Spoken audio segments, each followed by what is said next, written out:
My name is Lieutenant Aldo Raines. Inglourious Basterds is Quentin Tarantino's 6th or maybe 7th film, depending how many you count Kill Bill as. But is it any good? Well, it's really split critics. It first showed in Cannes. Some people gave it 5 stars, some people gave it 1 star. I'm very much in the middle. We're going to be doing one thing only. Killing Nazis. But the trouble with Tarantino, I think, in recent years is he's got a little bit self-indulgent. All his films are very long, indisciplined, sprawling. This is about 2 hours, 40 minutes, 2.5 hours. I think Tarantino's made any films that aren't self-indulgent. I would say Reservoir Dogs isn't self-indulgent. It's like 90 minutes. It's a really tight, really inventive film. Yeah, I mean, I really like Reservoir Dogs as well, but to me, he feels like one of these people who was kind of given a bit too much too soon. So, you know, he did that, which was great, and Pulp Fiction, which is also great, and then everyone told him he was amazing, and then he went and made some films like Kill Bill 2, which was a big old mess. Oh yeah, you've missed out Jackie Brown, which which people love a lot, because the dialogue on that is exemplary. And with Inglourious Basterds, yeah, it's not his best film, but it's got elements of it that are the best things that he's ever done. And he's written, I'd say, his best character for this film that he's ever done, which is the Jew hunter, Colonel Hans Lander, played by best actor at Cannes. Yeah, exactly, played by somebody who I don't think anyone's heard of in this country, called Christoph Waltz. But he will now be huge, and the character's great. He's menacing, but he's friendly. He's clearly a horrid man, but you'd still want him around for tea. And it's such and like the way that he's managed to write this multi-layered character is just what he does best. Hearing you talk about it, I mean, the things that crop up again and again with Tarantino is great dialogue, some great casting, but is he really a great filmmaker? I think he's got a little bit lost, that I think he's really allowed the kind of movie geek Tarantino to take over, and everything is just about the fandom, and I just want him to go out and make, I know it sounds like pretentious, but go out and make a proper film.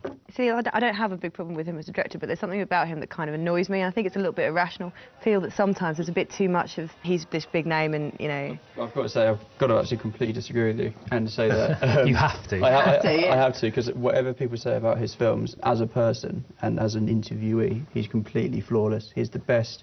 He gives the most. He's so passionate. He's so enthusiastic. Lovely bloke. He cares so much about everything that he does. We will be cruel to the German, and through our cruelty, they will know who we are.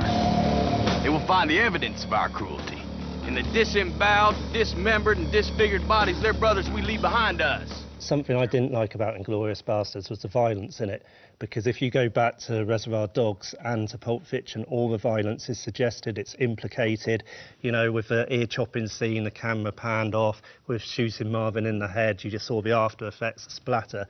In Inglourious Basterds, it's all front and centre, you see everything. There's even a scene where Brad Pitt puts his finger in a bullet hole and kind of has a little wiggle around, and it's kind of, to me, it just feels like what he was doing before was a bit cleverer, suggesting it all. What he's doing now, he's twisting the genre. I think, do we want another plodding Valkyrie, another plodding Defiance? Do we want more very stale history war films? But isn't the danger that what he's becoming is he's almost becoming someone who's making very good straight-to-video movies? Maybe I'm just, yeah, perhaps a bit tired of seeing things which are, you know, now I'm going to make a movie which is a bit like this kind of movie. Well, you know, make something new. I suppose the point is none of us are disputing Tarantino's talent, which has been evident in all his films. But I think the sticking point is we're probably questioning whether he is developing and progressing the way someone with his talent should be. But what do you want him to do, though? I would like him to make a disciplined film for a start. I'd like him to sort of step back. Yeah, step back and go, right, this deserves to be 90 minutes. I'm going to do it in 90 minutes. And if it comes in at 2 hours, to actually sit down in the edit suite and go, no, this shouldn't be more than 90 minutes. I'm going to get it down. I think right now he doesn't have to do that. No one's powerful enough in Hollywood to tell him to do that.